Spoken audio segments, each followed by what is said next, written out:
Hello， 大家好，我係一燈，今日就要玩新花款，就係 DIY 啲乜嘢呢？今日就抄咗啲膠樽翻嚟，就好舊嘅膠樽。好，嘗試下自己做一個簡單、容易又好玩嘅水冷風扇啦。好，點解叫做簡單易搞呢？就因為呢，我今次又係重施故技。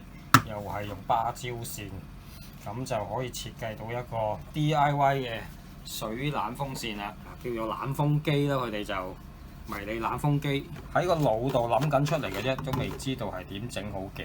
呢個係嗰啲椰果嚟嘅，椰果罐嚟嘅，咁同個芭蕉扇差唔多高大。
好，咁我今日嘅自製迷你冷風機呢，就到此為止啦。